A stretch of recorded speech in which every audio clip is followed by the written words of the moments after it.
But her ministers trembled before her, knowing that in an outburst of temper she was capable of sending them straight from their offices to a fortress.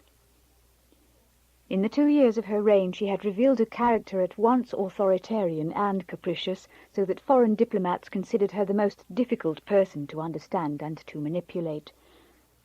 Notwithstanding her dissipated private life, she never doubted for a moment the legitimacy of her power over the Russian people. It was almost as if she ruled by divine right.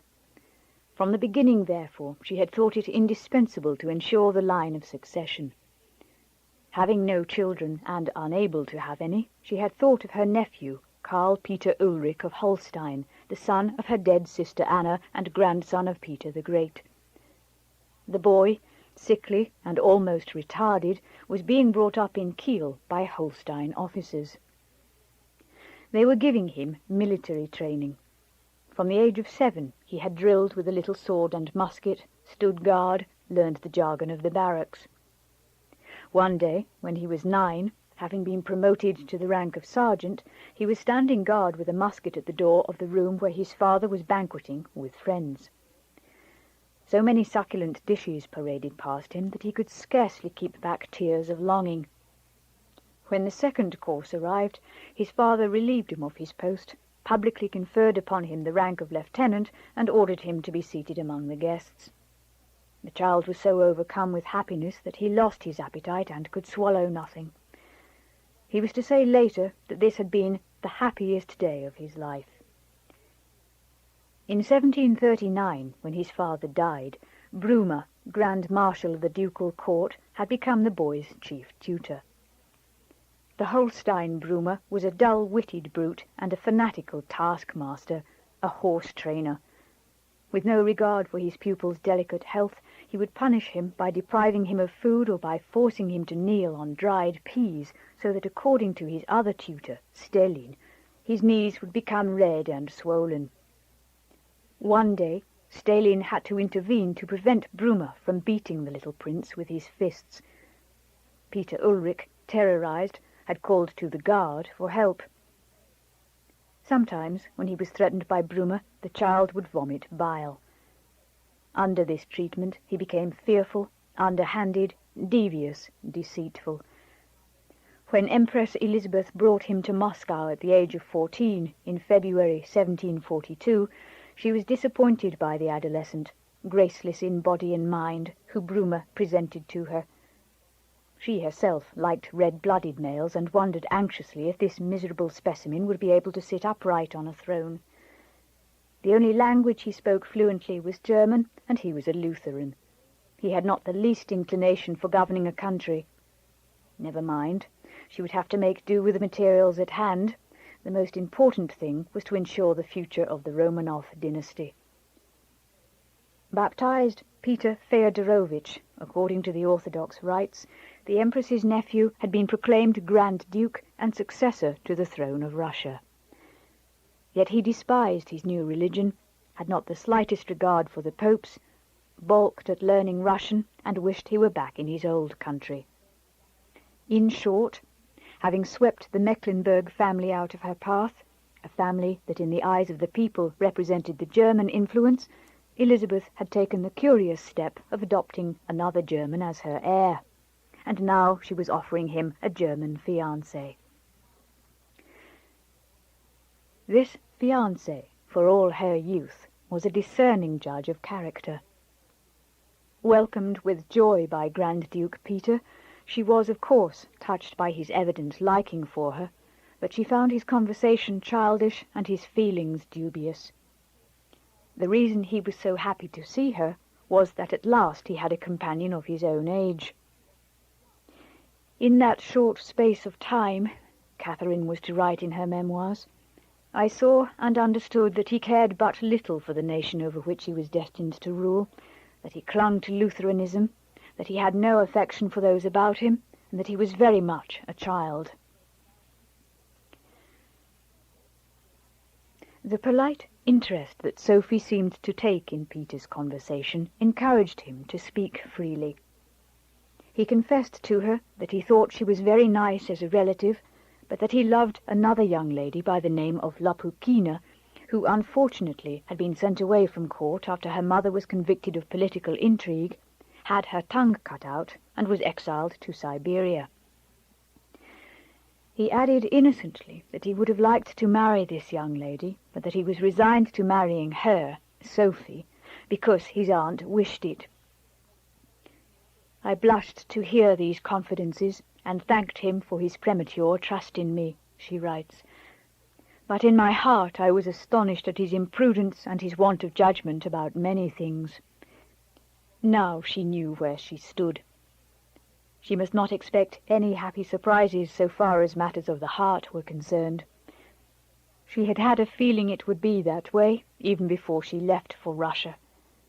She had made that journey not to find her own true love, but to achieve a political goal.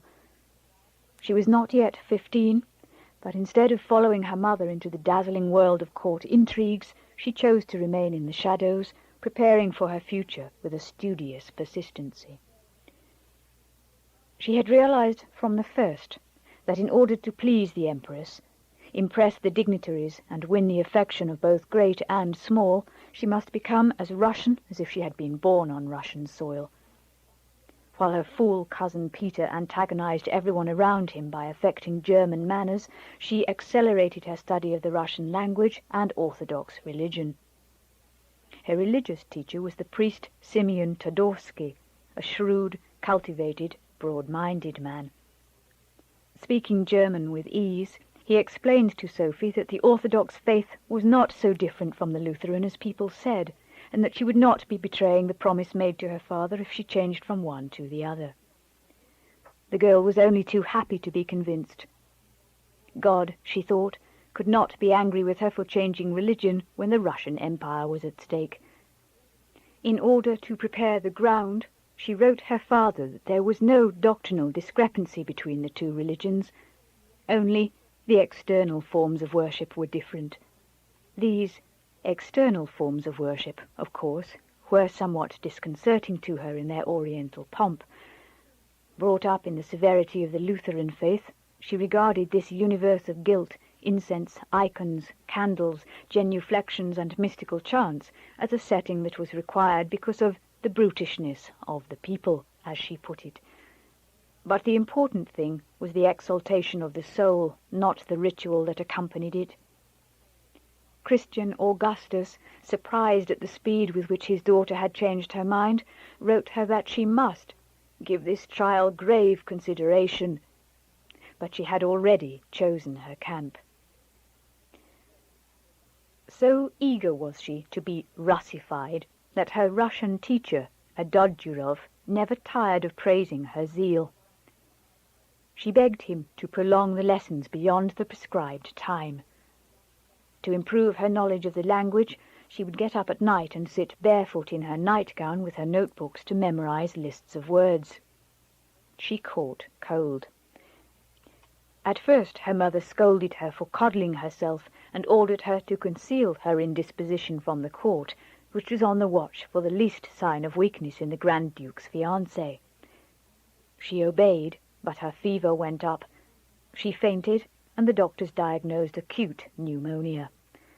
The princess's life was in danger. Bestuzhev's anti-French faction immediately plucked up hope. If Sophie expired, they would be able to put forward another candidate, one favourable to the Austro-English coalition. But the Empress declared that no matter what happened, she would not have a Saxon princess. And Brumer confided to Le Chetardis that, in the unfortunate extremity that must be envisaged, he had already taken his precautions by sounding out a princess of Darmstadt, with a charming face, whom the King of Prussia had proposed in case the Princess of Zerbst did not succeed. While others were seeking a replacement for her, Sophie lay in bed with her teeth chattering, perspiring freely, complaining of a pain in her side, and enduring the cries and complaints of her mother, who argued endlessly with the doctors. They wanted to bleed the patient, but Johanna was opposed to it. The doctors had already killed her brother by bleeding him, she said. It was decided to refer the question to Elizabeth, who was on a pilgrimage to the Troyat monastery. 5 days later she returned with her factotum, Lestock, berated Johanna for having dared to oppose the masters of the art of medicine, and ordered the bloodletting. When blood burst from her vein, Sophie fainted. She regained consciousness in the arms of the Empress. Even in her weakened condition she realized how fortunate she was. Suddenly she had a mother, and it was Elizabeth of Russia. To reward her for her courage, Elizabeth gave her a diamond necklace and a pair of earrings. Johanna estimated that the set was worth 20,000 rubles. But in her eagerness to see the girl recover, the Empress prescribed that she be bled repeatedly, more than 16 times in 27 days. Johanna protested. The Empress ordered her to her apartments. But now the whole court knew that it was by spending her nights studying Russian that the little princess had fallen ill. In the space of a few days she had won the affection of all those who were repelled by the Teutonic manners of the Grand Duke Peter. Since her condition did not improve, her mother wanted to call a Lutheran pastor to the bedside. Consumed with fever and exhausted by the bloodlettings and fasts, Sophie nevertheless summoned the will to murmur, "Why do that? Call Simeon Todorsky instead. I will gladly speak to him." And so Simeon Todorsky came to bring the consolations of Orthodox religion to the Grand Duke's gentle Lutheran fiancée. The Empress was moved to tears. Sophie's request was the talk of the city. While the young girl was gaining ground in the hearts of those about her, her mother was arousing increasing hostility by one blunder after another. She even took it into her head to demand of her dying child a certain piece of pale blue material with silver flowers that had been a gift from Uncle George Ludwig.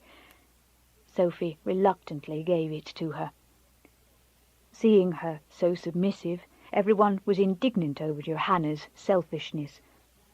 To console the girl, the Empress sent her a bundle of fabrics even richer than the one she had given up. These tokens of affection confirmed Sophie's impression that if she recovered, she would never again be seen in Zerbst.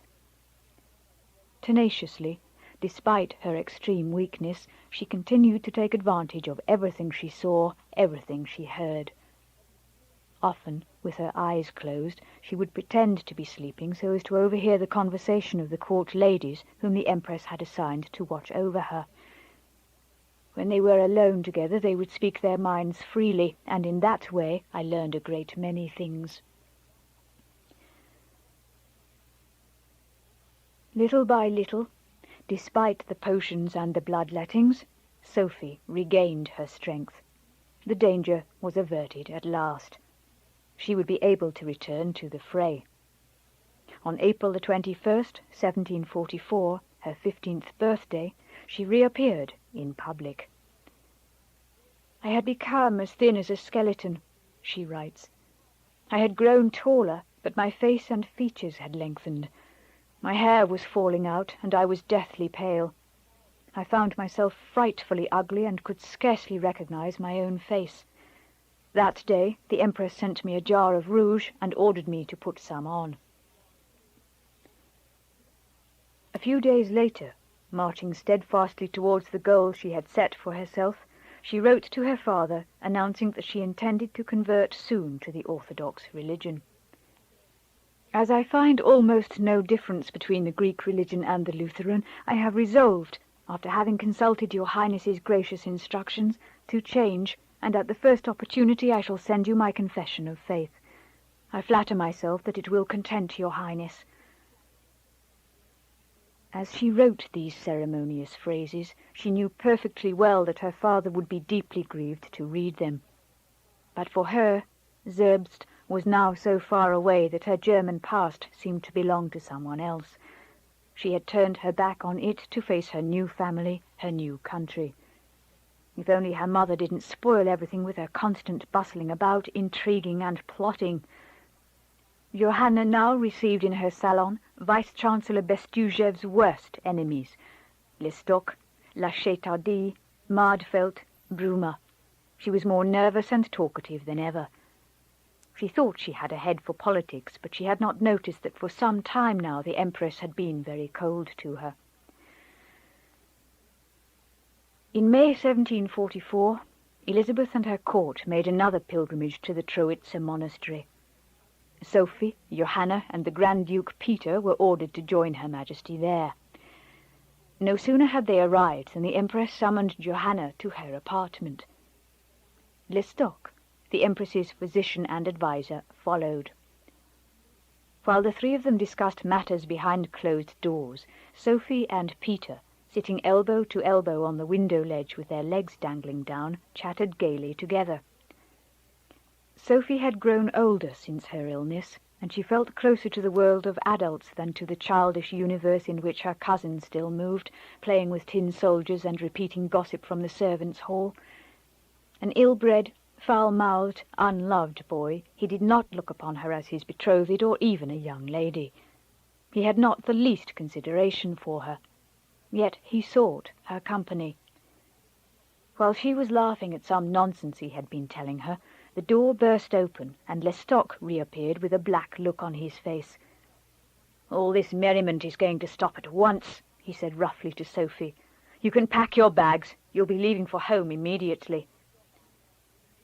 This insolent reprimand took Sophie's breath away, and she said nothing, but the Grand Duke asked the reason for it. "That is what you're going to find out," said Lestock, and he stalked off, looking important. Sophie's first thought was that her mother had put her foot into it. "But if your mother has done something wrong, you haven't," said the Grand Duke. "My duty is to follow my mother and do as she orders," she replied. She was secretly hoping the Grand Duke would beg her to remain, but that never even occurred to him. "Whether this girl or some other, I saw plainly that he would have parted from me without regret," she writes in her memoirs. "For my part, in view of his attitude, I was all but indifferent toward him, but not so toward the crown of Russia." Was her dream crumbling? Would she have to return to Zerbst with her head down? In an agony of uncertainty, Sophie guessed that her future was being decided at this very moment, behind the doors that had closed again on her mother and the Empress. At last the Tsarina came out. Her face was fiery, angry, vindictive. Behind her trotted Johanna, distraught, her eyes red and wet with tears. Instinctively, the two young people jumped down from the high window where they were perched. Their haste seemed to disarm the Empress's anger. She smiled at their childish impulse and kissed them. Hope was reborn in Sophie's heart. All was not lost, since Elizabeth made the distinction between the guilty mother and the innocent daughter. Finally, after the Tsarina left, Sophie learned from her weeping mother the reasons for this great explosion. While Johanna had been plotting with the friends of France and Prussia to overthrow Vice-Chancellor Bestuzhev, the latter had been quietly intercepting and decoding the secret correspondence of Les Chetardis, who, although officially on leave, still enjoyed the prerogatives of an ambassador.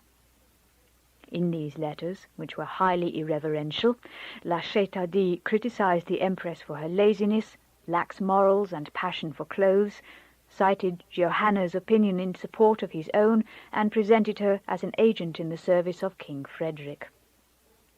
Having collected enough evidence against his adversaries, Bestuzhev had placed these documents before the Tsarina. In a towering rage, she ordered La Chetardis expelled from Russia within 24 hours, summoned Johanna and showered her with abuse. The Princess of Anhalt-Zerbst's credit at court lay in ruins. Her intrigues had been her downfall. She was shunned by all. No one dared frequent her salon any more. Still, she was not conducted back to the border out of regard for her daughter. She was left to vegetate in her apartment, furious over the victory of her enemy, Bestuzhev, who had been promptly named Chancellor. Her disappointment was so bitter that she took it out on Sophie, whose calm good temper was exasperating. Johanna heaped sarcasms and insults upon her, blaming her for their joint fall from grace. Stoically, Sophie picked up the pieces scattered by her mother's clumsiness. She would have to patch them together again, redeem the mistakes, win back the goodwill of those who had turned away from her. Left to her own resources in a foreign court, deep in the interior of a country where she was unfamiliar with the customs and hardly understood the language, burdened with a vain and troublesome mother, friendless and with no one to advise her, surrounded by pitfalls, she never lost sight of the path she had chosen.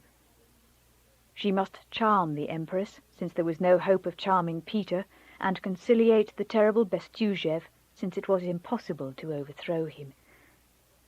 Actually, after the first moment of panic, she felt that the crisis had worked to her own advantage.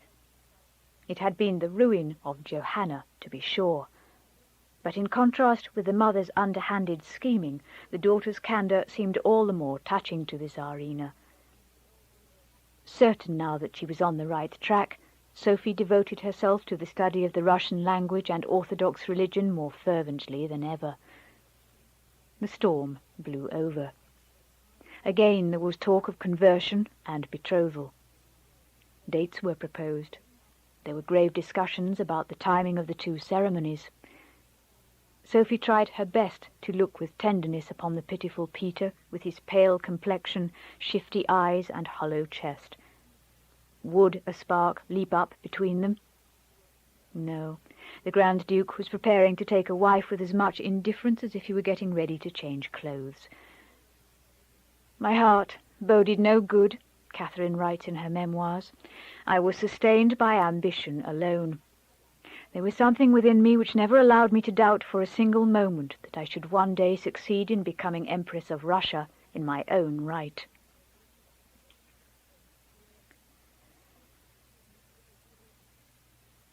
IV. Betrothal. By order of the Empress, June the 28th, 1744, was finally selected as the date for Sophie's conversion to the Greek Orthodox religion. The following day, June the 29th, the feast of St. Peter and St. Paul, the betrothal of the young catechumen and Grand Duke Peter would be celebrated. As the time for the two ceremonies drew near, Sophie felt a mixture of exultation and dread. Now that she was about to have her wishes fulfilled, she suddenly wondered if she had not taken the wrong road. What trials lay in store for her behind these further honours? But she gave no sign of her uneasiness. She slept very well the whole night, wrote her mother, a sure sign that her mind is at peace. The imperial chapel was crowded when Sophie appeared in a dress exactly like the Empress's, made of heavy crimson silk taffeta laced with silver, with a white ribbon around her unpowdered hair. I must say that I thought she looked lovely, noted her mother. Everyone present was struck by the elegance of the slight figure with her dark hair, pale skin, and blue eyes, and her noble, modest bearing. She read 50 quarto pages aloud in Russian with a strong German accent, and then, in a firm voice, without tripping over the words, recited by heart the creed of her new faith. The Empress was so moved that she wept, and the courtiers, who could do no less, squeezed out a tear as well. In the midst of this affecting scene, Sophie wanted to appear happy, serene, and strong. As for me, I preserved my composure and was praised for it. On this day she changed her given name. Of course, she could have been baptized Orthodox under the name of Sophia, which was in common use in her new country, but the Empress objected, haunted as she was by the memory of her aunt, Peter the Great's half-sister, the formidable Regent Sophia, who had had to be thrown into a convent in order to put an end to her appetite for power. Catherine, on the other hand, was the name of the Empress's own mother. One could not imagine a happier choice. But in Russia, the father's first name was added to that of the child. The new Catherine's father was called Christian Augustus. Catherine Christianova or Catherine Augustovna would have a foreign ring to it that would be an unfortunate reminder of the regent Anna Leopoldovna, mother of little Ivan VI, whom Elizabeth had deposed. The future fiancée of the Grand Duke would therefore take the name Catherine Alexeyevna, that is, Catherine, daughter of Alexis, which should warm every Slavic heart. Thus, Sophie's father, who had not been invited to share in the festivities, would not even be present in name at his daughter's confirmation. Dechristened, rechristened, uprooted, transplanted, Russified, Sophie became a new person. Outwardly, at least. In reality, she knew very well that there was no fundamental difference between the Sophie of yesterday and the Catherine of today. She had simply completed one more lap of the course she had laid out for herself. On leaving the church, she received from the Empress a diamond necklace and brooch. But, exhausted by the ceremony, she asked permission to absent herself from the banquet. At all cost, she must repair her strength so as to be ready for the festivities that were to follow. Next morning, the day of the betrothal, she had hardly opened her eyes when she was brought a portrait of the Empress and another of the Grand Duke, both set in diamonds. As soon as she was dressed, she went to Elizabeth, who received her with the crown on her head and the imperial mantle over her shoulders. The procession was organized. In front walked the Empress, under a canopy of solid silver borne by 8 major generals. Catherine and the Grand Duke followed in step. Behind them came Johanna, the Princess of Hamburg, and the ladies of the court, according to their rank. The cortege slowly descended the grand staircase of the palace, the Krasno Kriltso, crossed the square line with regiments of the guard, and entered the cathedral, where the priests, bearded, robed in gold, deferential, welcomed their sovereign.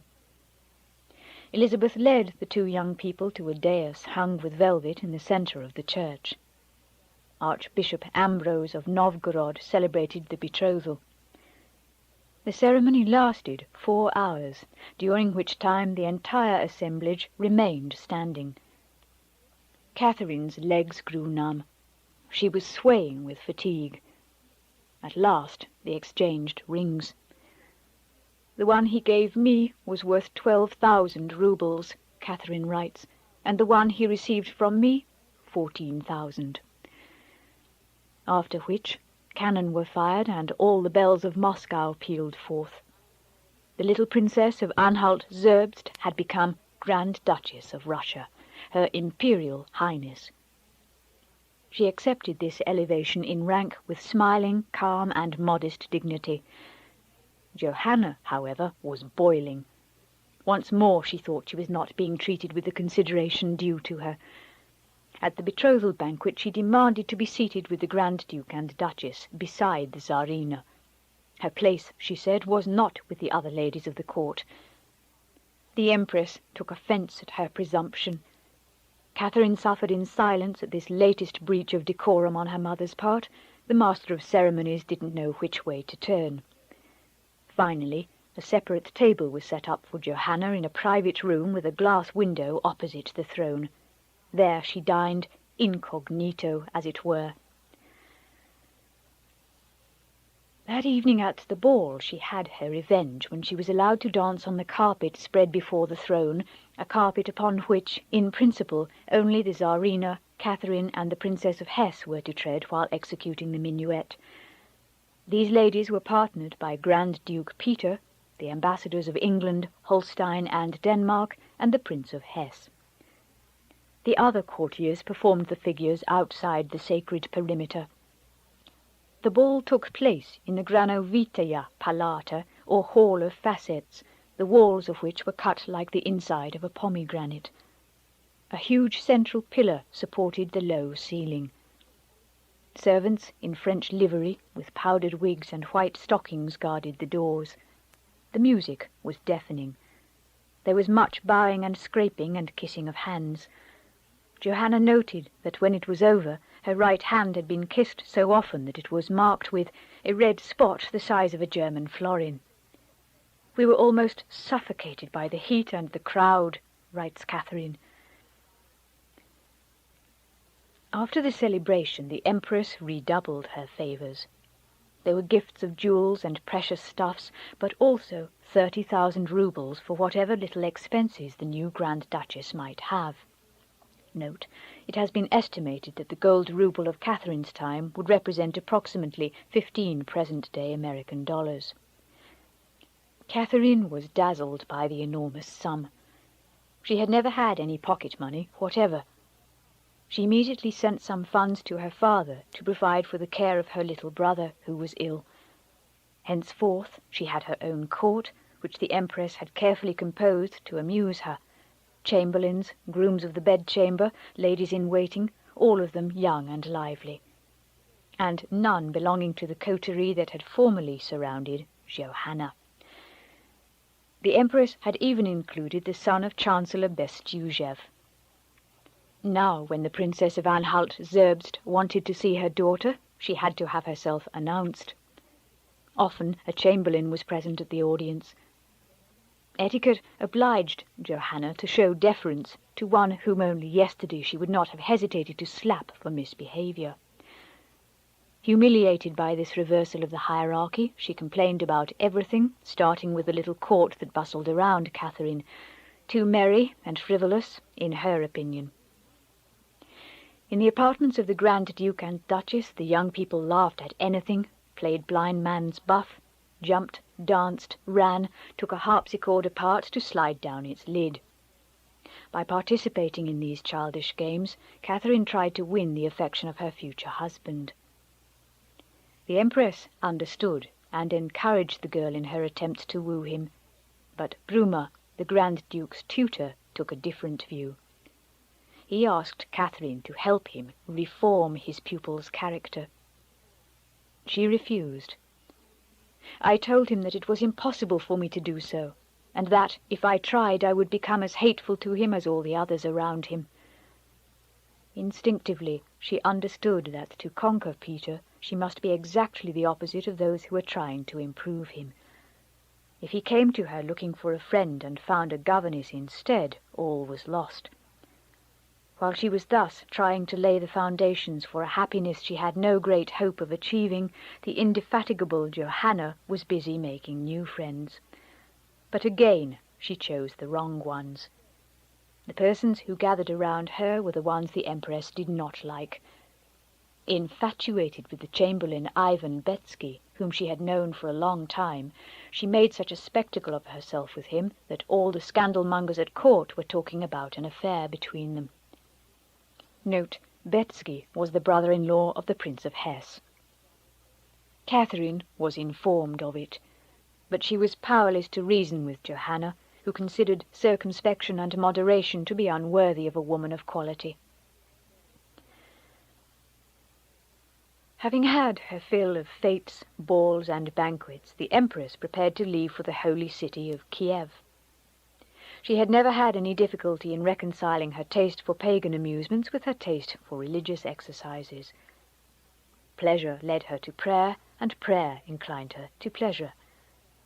Naturally, the Grand Duke, the Grand Duchess, and Johanna would make the journey too.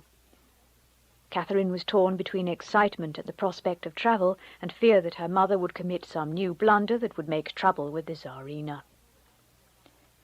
About 1,000 versts separated Moscow from Kiev. The enormous caravan of coaches and baggage wagons crawled over the dry roads of July.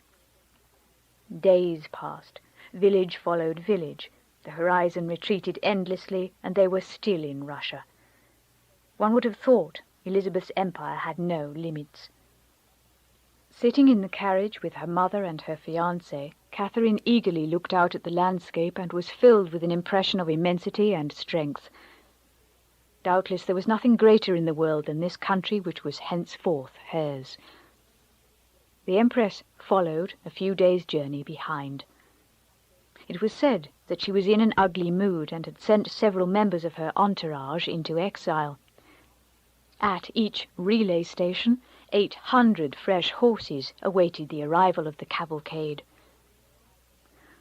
While they were staying in Kozelets, Grand Duke Peter, who had been jumping about to make me laugh, as Catherine writes, accidentally knocked over a little chest in which Johanna kept her valuables and which had been standing open beside her. Exasperated, Johanna called him a rude little boy. He retorted that she was behaving like a shrew. When Catherine tried to calm her mother down, she was so violently rebuffed that she burst into tears. From that moment, Catherine writes, the Grand Duke took a dislike to my mother, and he never forgot this quarrel. In vain did I labour to reconcile them. When I succeeded, it was but momentary. Each always had some sarcasm ready to let fly at the other. My situation became more difficult every day because of it. Despite the fact that she had so little interest in her fiancé, Catherine felt closer to him than to her mother. After all, her future lay with him and the gigantic Russia, not with Johanna and the tiny principality of Anhalt-Zerbst. At last the Empress herself arrived in Kozelets, and the festivities began again.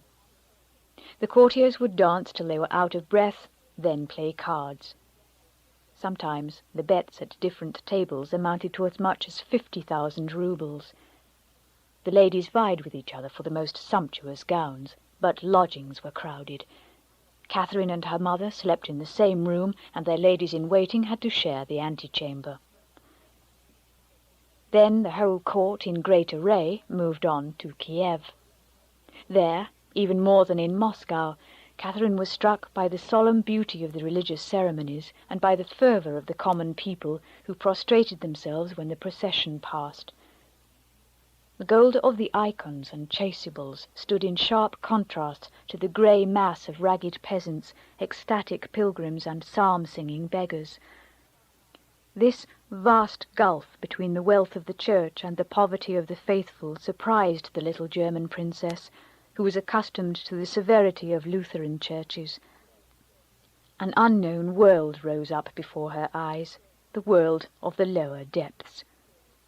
Suddenly, behind the double magnificence of the cross and the throne, she discovered the utter wretchedness of a numberless people, enslaved and obscure.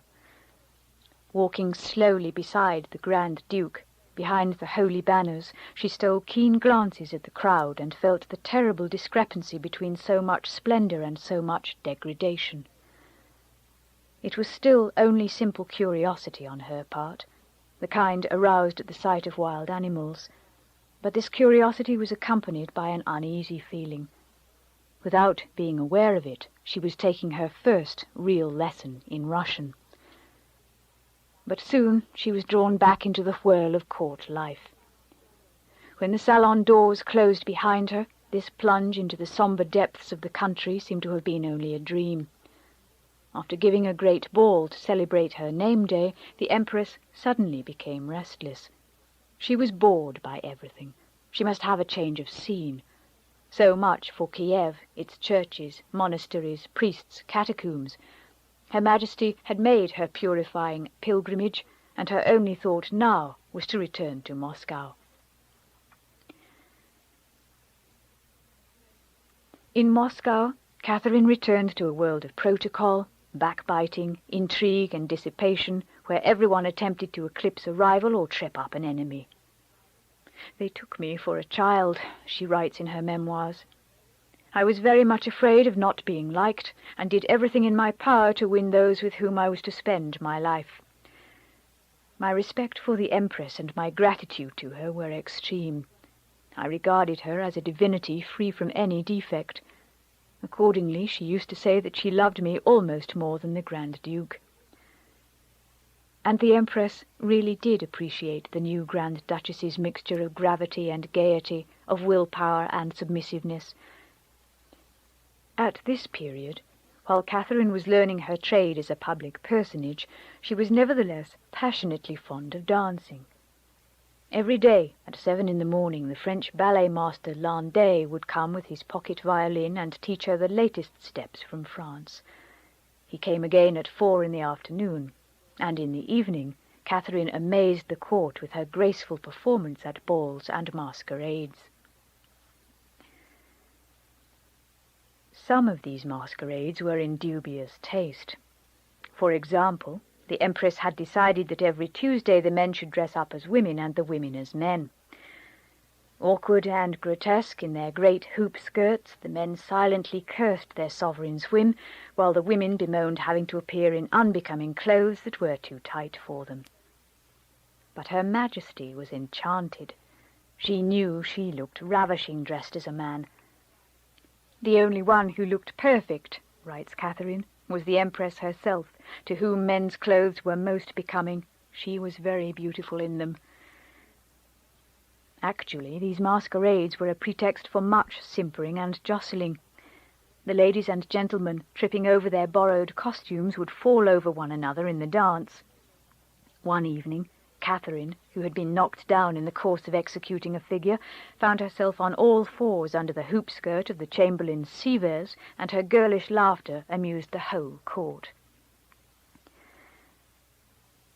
But a few days later she suddenly felt the chill of the Empress's displeasure. During an intermission at the theatre, Elizabeth was conversing with her adviser Lestock, while staring insistently and angrily at the box where Catherine, Johanna, and the Grand Duke were seated. Shortly thereafter, Lestock presented himself before Catherine and informed her curtly that the Empress was furious with her because she had run up so many debts. At the time when Her Majesty had been only a princess, she had made it a point to be economical because she knew that no one would pay her debts for her, snapped the emissary. Choking with indignation, Catherine could not restrain her tears. Instead of consoling her, Peter agreed with the Tsarina, and Johanna exclaimed that this was what came of giving too much freedom to a girl of 15. Next day, Catherine called for her accounts and realized that she was indeed in debt for 17,000 roubles. In her innocence, she had believed that the gift that the Empress had been pleased to present to her would never run out. In her innocence, she had believed that the gift that the Empress had been pleased to present to her would never run out. She had spent freely, no question, but could she have done otherwise? When she had arrived in Russia, she had had only 4 dresses in her trunk, while at court they changed their clothes 3 times a day. In the beginning she had used her mother's bed-sheets without complaining, but as soon as she had the money to do so, she had wanted to set up her own household. Furthermore, she had realized very quickly that in this alien and hostile society, little gifts could win her the friendship of influential persons.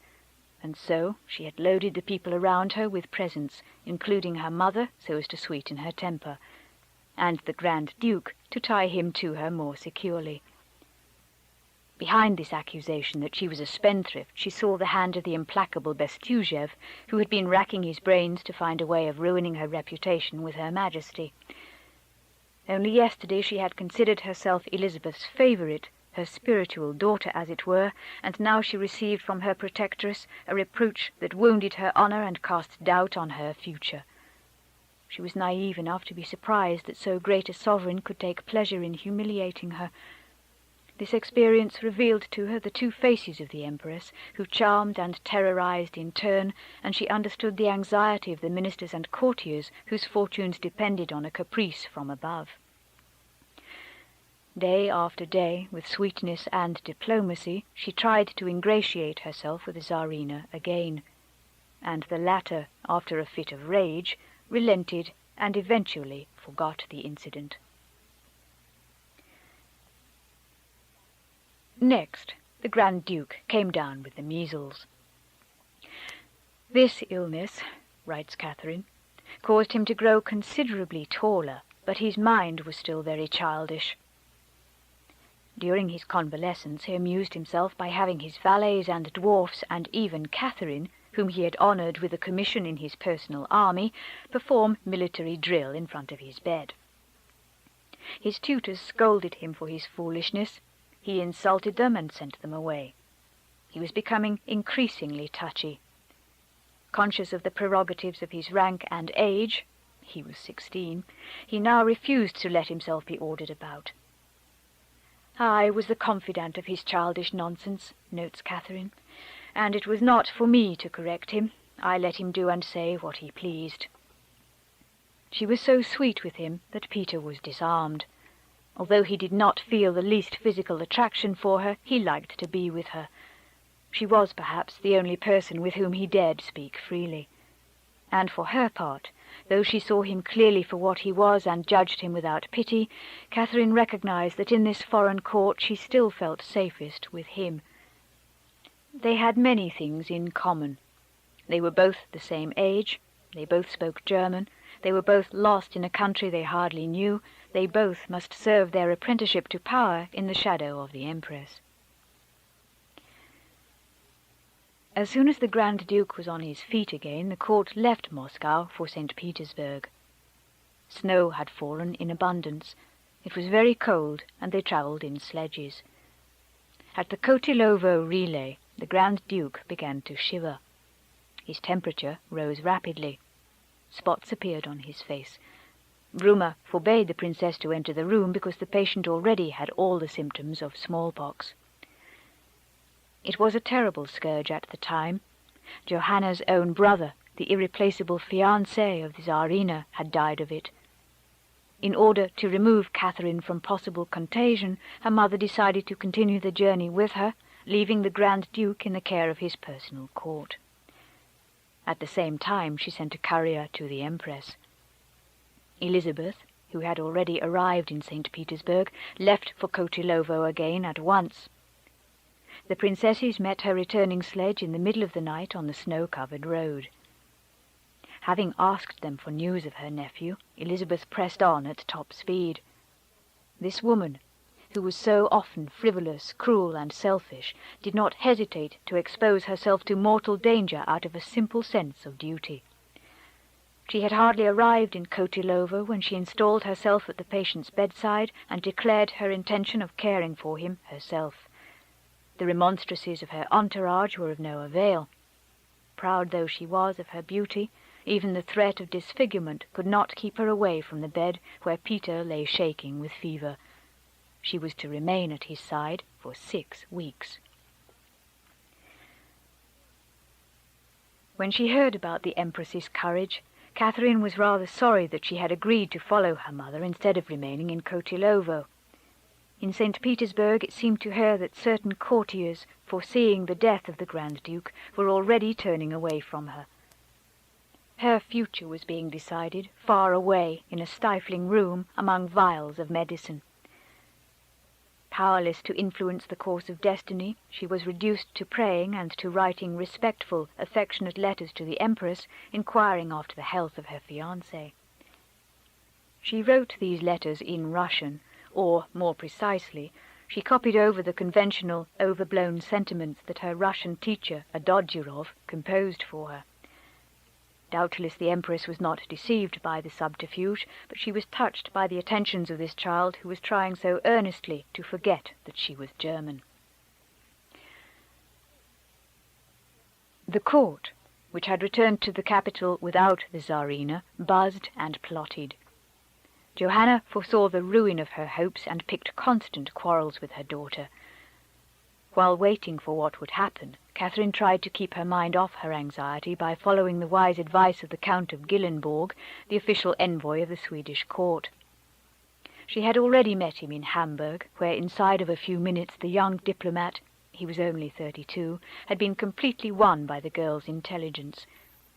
Here he reproached her for her taste for luxury and pleasure. "You think of nothing but clothes," he told her. "Return to the natural inclination of your mind. Your genius was born for great deeds, and you busy yourself with all these childish trifles. I am willing to wager that you have not had a book in your hand since you came to Russia." And he urged her to begin reading at once. The life of Cicero, Plutarch, Montesquieu's Considerations on the Causes of the Greatness of the Romans and their Decline. She plunged with abandon into this gravest of prose, and, her appetite whetted by the contact with great minds, she decided to compose a literary essay on herself entitled Portrait of a Philosopher of 15. When he read this text, the Count of Gyllenborg was delighted and returned it to the author with 12 pages of comments and advice intended to elevate and strengthen the young girl's mind. Note, the text of this portrait has not come down to us. Catherine states that she burned it in 1758, together with other papers, when she feared that her apartment would be searched. In her loneliness and distress, she was very happy to find a mentor so kindly disposed toward her. She read and reread his precepts to let them sink in, just as she had done with her father's recommendations. At a time when she did not even know if the Grand Duke would recover from his illness, she dreamed of astonishing the world with her cultivated mind and generous heart. But the Grand Duke did recover. Elizabeth wrote to Catherine in Russian, "Your Highness, my very dear niece, I am infinitely obliged to your Highness for your agreeable messages. I have delayed replying to them because I could not reassure you with regard to the health of His Highness the Grand Duke. Now, this day, I can assure you that, to our joy, and thanks to God, he has come back to us." At the end of January 1745, the Empress left Kotilova with her nephew to return to St. Petersburg. Absence, distance, and anxiety had softened Catherine's mental image of Peter. True, he was puny, bony, and heavy-lidded, with a smile that was sometimes crafty, sometimes foolish, but such as he was, she liked him and was impatient to see him again. The travellers had hardly arrived at the Winter Palace, between 4 and 5 in the afternoon, when she was ushered into a great room where her betrothed awaited her. There, in the semi-darkness, she was appalled to discover a sort of scarecrow. Peter had grown much taller, and the smallpox had ravaged his face. His eyes, sunk deep in their sockets, gave him the look of a death's head. All his features had grown coarser, writes Catherine. His face was still all swollen, and one could see without a doubt that he would remain very marked. They had cut his hair, so he was wearing a huge wig that made him even more unsightly. He came toward me and asked me if I did not have trouble recognizing him. I stammered out my congratulations on his convalescence, but indeed he had become frightful.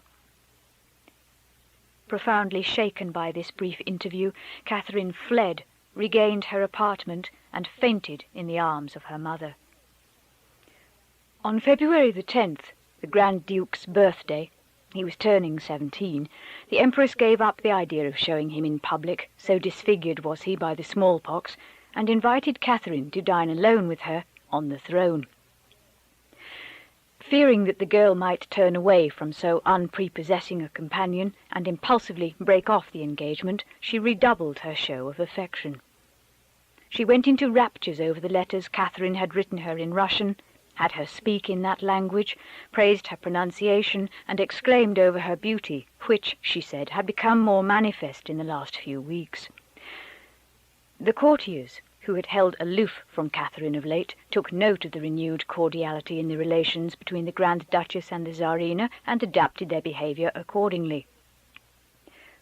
Once again Catherine was surrounded by fawning admirers. This made her very happy. The truth was that not for an instant had she dreamed of going back upon her word, despite the repugnance she felt for her fiancé. She was not marrying a face, but a country. "It was a principle with me to please those with whom I had to live," she writes in her memoirs, "and I adopted their ways, their manners. I wanted to be Russian so as to win the affection of the Russians. And, again, I never took sides, never meddled in anything. I always looked serene, and was always very obliging, attentive, and polite to everyone. I showed great respect for my mother, boundless obedience to the Empress, the most marked consideration for the Grand Duke, and with the greatest application I sought the affection of the public." The Grand Duke, however, was distressed to be physically degraded in the eyes of his fiancée. The more lovely, amiable, gay and spontaneous she was, the more he was overwhelmed by the consciousness of his own ugliness. At times he took a kind of perverse joy in repelling her. He thought she was friendly toward him merely for form's sake, or even out of deliberate calculation. He held it against her that she was blooming into womanhood while he still felt so far from manhood. While she forced herself to learn Russian, to attend the Orthodox services, and to forget her German beginnings, he persisted in remaining German and Lutheran. He was comfortable only among his valets, whose language was crude. Romberg, a former Swedish dragoon, taught him that in a household the wife should be silent and tremble before her husband's decisions. Discreet as a cannonball, as Catherine puts it, the Grand Duke repeated these words to his fiancée. At the same time he hinted that later he would rule her with an iron rod. She was neither surprised nor offended. She let him have his say. Her great diversion now was riding.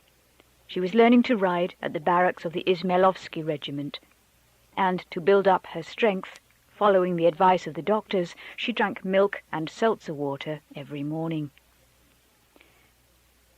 Taking advantage of a change of residence, the Empress and her nephew had moved to the summer palace. Peter sent a servant to tell Catherine that he lived too far away now to visit her often. "This was the end of all the Grand Duke's attentions for me," she writes. "I understood perfectly how little he wanted to see me and how little affection he bore me. My self-esteem and my vanity were wounded, but I was too proud to complain. I should have thought it demeaning if anyone had shown me sympathy that I could have construed as pity. Yet when I was alone, I would shed quiet tears, then wipe them away and go frolic with my women." Suspecting the growing enmity between the two young people, the Empress wanted to hasten the celebration of the marriage. For her, the most important thing was to ensure the heredity of the throne. The court physicians respectfully advised her to wait. According to them, the Grand Duke was not mature enough to take a wife. In his present condition, he was incapable of procreating. He must be given time to become a man in the full sense of the word. The Empress refused to be convinced. If Peter was indifferent to the charms of his betrothed, it was because he drank too much. Take away his alcohol, and he'd become a real rooster. The physicians bowed to the Empress's expertise. Calendar in hand, she discussed the date for the ceremony. Catherine looked forward with terror to the fatal day which only yesterday she had so ardently prayed for. It was a year and a half since she had come to Russia.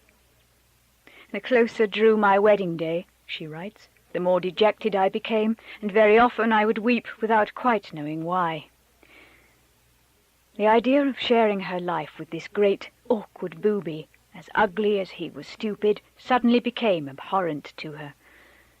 She imagined with loathing the nocturnal intimacies to which she would be obliged to submit out of respect for the religious sacraments.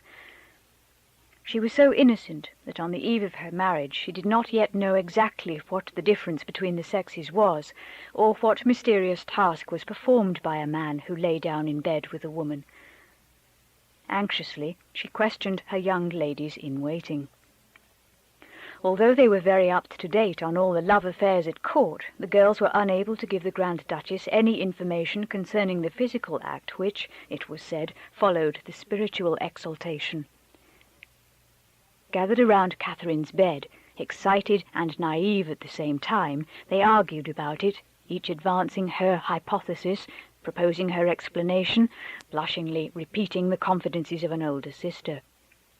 Their talk was so incoherent that Catherine decided to question her mother so as to be able to enlighten her companions.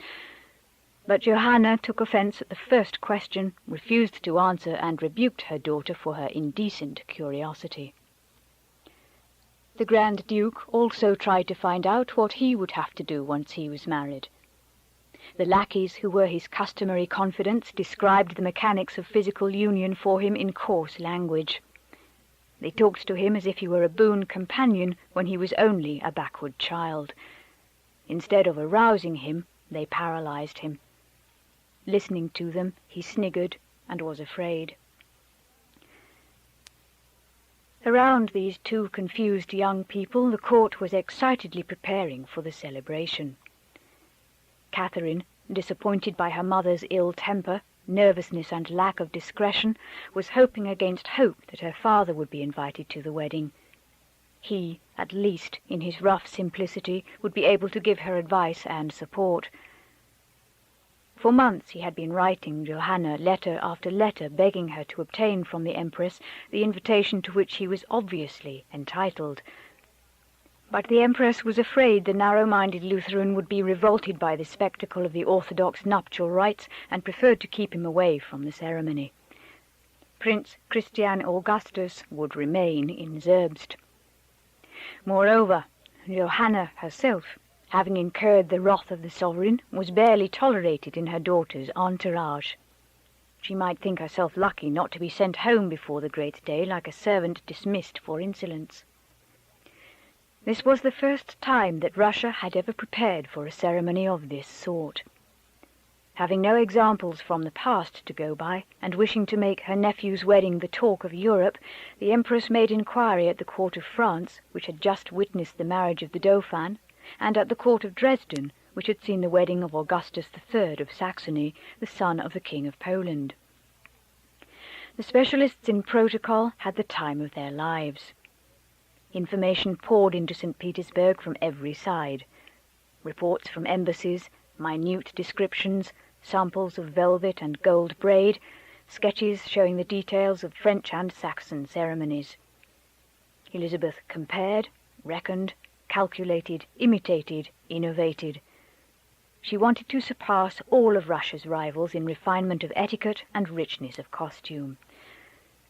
As soon as the ice broke on the Neva, English, German, and French ships arrived in St. Petersburg and unloaded carriages, fabrics, furniture, liveries, and tableware ordered from the four corners of Europe. Although not invited to his daughter's wedding, Christian Augustus sent precious stuffs from Zerbst. England had the honor of providing the silks, with gold and silver floral designs on a light background, which Elizabeth chose for the occasion. After repeated postponements, the wedding was finally set for August the 21st, 1745. From August the 15th to the 18th, heralds in tabards bearing the imperial arms, accompanied by a detachment of mounted guards and dragoons, rode through the streets, announcing to the sound of kettle drums the date of the ceremony. The crowds gathered in Admiralty Square to watch the installation of the wine fountains, benches, and tables intended for the people's festivities, and in front of the Cathedral of Kazan, where hundreds of workers were decorating the interior. On August the 19th, a fleet of galleys dropped anchor in front of the Winter Palace. On August the 20th, the city was rocked by salvos of artillery and the pealing of bells. That night, Johanna was suddenly overcome with anxiety and remorse. She went to Catherine, hinted darkly at the trial that awaited her, at her future duties, and in the middle of her speech broke down in tears. But what, exactly, was she crying over? The failure of her diplomatic ambitions at the court of Russia, or the uncertain fate of her daughter, who was destined for the greatest honors and the greatest perils? "We wept a little," notes Catherine in her memoirs, "and parted very affectionately." 5. Marriage. On August the 21st, 1745, Catherine rose at 6 o'clock in the morning, and while she was taking her bath, the Empress came in to examine, naked and unadorned, the one who would henceforth bear the dynastic hopes of Russia. The inspection was conclusive.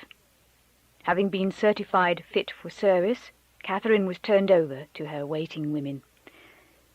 While she was being slowly and solemnly dressed, a discussion arose between the Tsarina and the hairdresser on the subject of the bride's coiffure, the former being in favour of an arrangement that was flat on top, the latter recommending curls. The curls were finally adopted, with the hope that they would not interfere with the balance of the crown. The ceremonial robe was of silver brocade with a wide skirt, a tight bodice and short sleeves. The seams, edges and train were embroidered with silver roses. A cloak of silver lace was attached to the shoulders. The whole thing was so heavy that once Catherine was dressed, she could scarcely move. All the jewels of the imperial treasury were spread before her. By order of the Tsarina, she rigged herself out in bracelets, drop earrings, brooches, plaques, and rings, the better to dazzle the crowds as she passed. When she looked at herself in the mirror, she felt like a walking constellation. Her heart sank with misgivings. She was so pale that they put rouge on her face. "Her complexion has never been lovelier," noted her mother. "Her hair is a bright but glossy black, which heightens her air of youthfulness and combines the appeal of dark hair with the gentleness of fair." At last, on her dark, slightly curled hair, the Empress placed the crown of the Grand Duchesses. It was heavy. Catherine had to stiffen herself to hold her head up. At noon, the Grand Duke arrived, also dressed in cloth of silver and covered with jewels. The sumptuous apparel only made him look more like a monkey. At 3 o'clock, the procession of 120 carriages set out to take the young couple to the Cathedral of Kazan. The crowds fell to their knees as soon as they saw the fabulous gondola carrying the Empress and the 2 young people. It was covered with gilt and carvings and drawn by 8 white horses. Equerries drove the team at a walk. The imperial carriage was surrounded by high dignitaries on horseback and preceded by the Grand Master of Ceremonies and the Grand Marshal of the court in an open barouche. "One could scarcely find a grander and more magnificent spectacle," noted the French chargé d'affaires d'Alliance. During the sermon preceding the marriage blessing, one of the court ladies, Countess Chernysheva, standing behind the young people, whispered in the Grand Duke's ear that above all he must keep his eyes fixed on the priest, because according to old belief, whichever member of the wedding couple first turned his or her head away would be the first to die. Peter shrugged his shoulders and muttered, "Be off with you. What nonsense." He told Catherine what the Countess had said. She attached no importance to the remark and summoned all her energy to stand like a statue despite the haze before her eyes in which the gold decorations, the candle flames, and the rows of faces all ran together. After the religious ceremony, which lasted several hours, came a supper and a ball. Catherine was utterly exhausted. Her crown was crushing her forehead. She asked permission to take it off for a few moments. She was told that that would be an ill omen. Finally, the Empress authorized her to remove the heavy tiara momentarily, but she had to put it on again almost at once to dance a set of polonaises. Fortunately, the evening was cut short by a sudden decision of the Tsarina, who was impatient to put the young bride and groom to bed.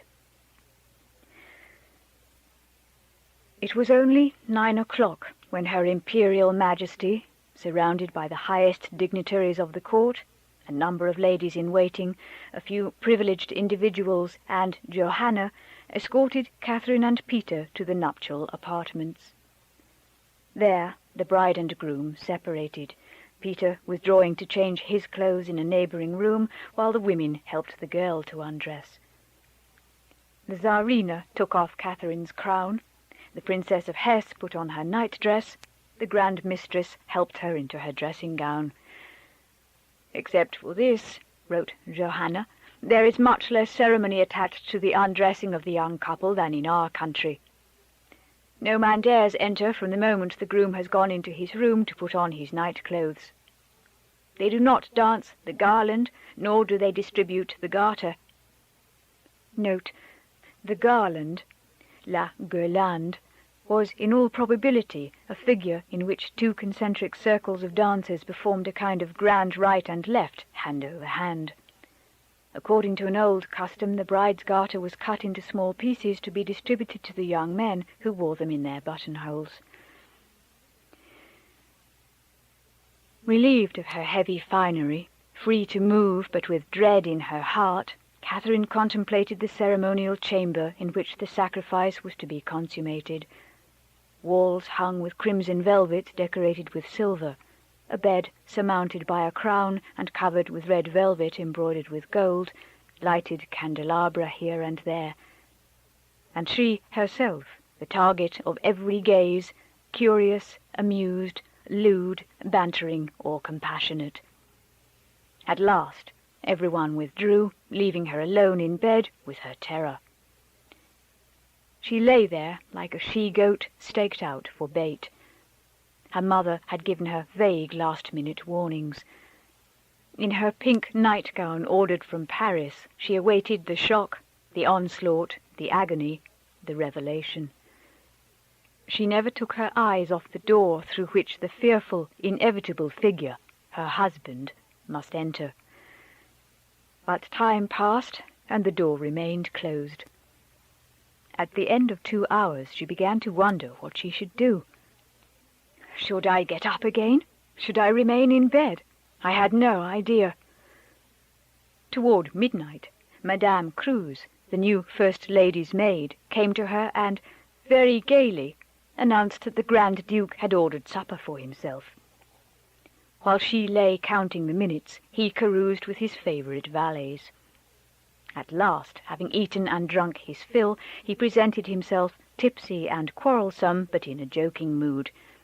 He declared it would amuse the servants to see us in bed together, whereupon he lay down and fell into a brutish sleep beside his young wife, who, with eyes staring open in the darkness, wondered whether his neglect of her was cause for anxiety or relief. The nights that followed were to bring Catherine no further surprises, and she resigned herself to remaining a virgin at the side of an indifferent and inexperienced husband. This private defeat was accompanied by public rejoicing, which the Empress orchestrated in masterly fashion. Balls, masquerades, fireworks, spectacles followed one after the other in the flag-decked capital. On August the 30th, the Tsarina went to the Alexander Nevsky Monastery, where the boat that Peter the Great had built with his own hands, the famous Dedushka, the grandsire of the Russian fleet, was preserved in dry dock. The worm-eaten skiff, which was no longer seaworthy, was hoisted onto a barge. A portrait of the father of modern Russia had been suspended from the mast. Dressed in the uniform of a naval officer, again a taste for transvestism, Elizabeth climbed aboard and, greeted by artillery salvos, kissed the picture of her father. The procession got under way on the Neva. Behind the grandsire of the Russian fleet came a string of sumptuously decorated boats transporting courtiers with their carefully arranged hair blowing in the wind and their ears deafened by the sound of trumpets and drums. Once again, Peter the Great, led by his beloved daughter, circumnavigated the city he had built, by force of will, on a swamp. A completely new city, half on land, half on water, crisscrossed by canals whose banks were consolidated by rows of stakes, a city with a few stone houses and many wooden ones, a few paved streets and much waste ground.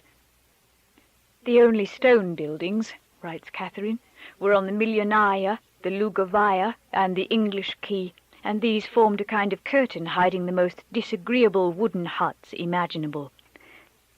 The house of the Princess of Hesse was absolutely the only one hung with damask. In all the others the walls were either whitewashed or hung with bad wallpaper or painted linen.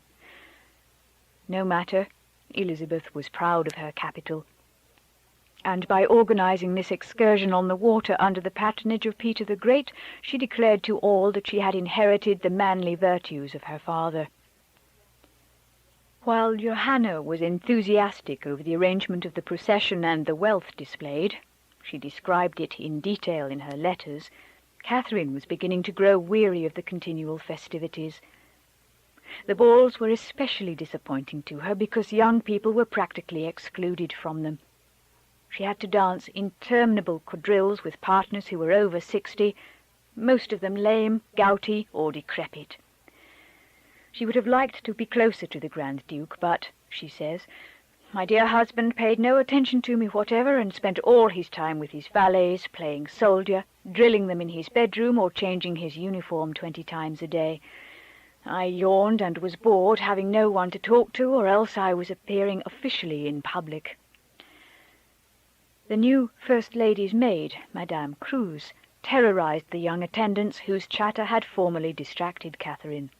They were forbidden to converse with the Grand Duchess in low voices or to romp with her. The end of the festivities also marked the end of Johanna's stay in Russia. Inside of 20 months she had managed both to marry off her daughter and to ruin her own reputation in the eyes of the Empress. First her political plotting, then her love affair with Count Ivan Betsky had been frowned upon at court. It was whispered that she was pregnant by this gentleman, and that the Grand Duchess would soon have a little brother or sister. Catherine was necessarily aware of these rumours, and her pride was hurt. But while she condemned her mother's behaviour, she pitied her for being berated and humiliated, and dared not reproach her for anything. Although the Empress was determined to send the schemer away, she wanted to appear magnanimous and granted her 60,000 roubles to clean up her debts. But when the most pressing creditors had been paid out of this sum, Johanna realized that she still owed 70,000 roubles. Catherine was appalled at the size of the debt, but promised to pay it off on her mother's behalf, little by little, by economizing on her personal allowance of 30,000 roubles a year. Having packed her bags, Johanna requested an audience with the Empress. She fell at Elizabeth's feet and asked her pardon for any displeasure she might have caused her. Unmoved by this repentance, Elizabeth replied that it was too late to talk about that, but that if the princess had always been as humble, it would have been better for everyone. In reporting this scene of farewell, Johanna stressed how gracious the Empress had been to her. This euphemism, intended for Christian Augustus, could scarcely paper over the scandal of her downfall. The French chargé d'affaires d'Alliance indicated to his government that she was disgraced because she continued to maintain a secret correspondence with Frederick II, and that her letters were regularly deciphered by the Postal Censorship Office. In order to spare her daughter a parting that would have been too painful, Johanna left from the summer palace of Tsarskoye Selo at dawn without saying goodbye. When she reached Berlin, she received a message from Elizabeth instructing her to ask Frederick II to recall his ambassador, Mardfelt, who was considered persona non grata at the Russian court. In short, the unfortunate Johanna was ordered to admit personally before the King of Prussia that she had failed in the secret transactions with which he had entrusted her. At Tsarskoye Selo, Catherine, finding the apartment empty after her mother's departure, burst into tears. Suddenly she missed this woman whom she'd so often criticized. Despite all her faults, she had been her best friend. Without her, the atmosphere of the court became intolerable. Never had Catherine felt more isolated. Now that Peter had acquired the right to approach her, he fled every opportunity to be alone with her. Was he afraid of her? Did he find her unattractive? She did not understand. I should have loved my new husband if only he had been willing or able to be in the least lovable, she writes in her memoirs. But in the very first days of my marriage I made some cruel reflections about him. I said to myself, if you love that man, you will be the most wretched creature on earth. It is your nature to want to be loved in return. That man scarcely even looks at you. Practically all he talks about is dolls, and he pays more attention to any other woman than to you.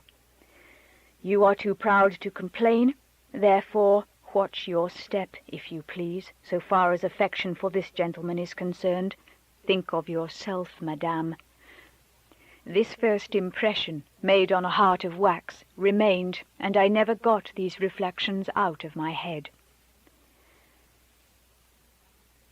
The misunderstanding between Catherine and Peter grew apace. At night he disappointed her, by day he exasperated her. Retarded in physical development by his many childhood illnesses, the Grand Duke was pained to think that he could not satisfy his young wife, and took his revenge by pretending to be attracted to other women. Catherine, who was totally naive, imagined that her husband was finding elsewhere the pleasures which she was unable to give him, and, out of pride, feigned contempt for his infidelities. In the face of her indifference, he became doubly cynical, and she, mortified by his insulting behavior, grew even further apart from him.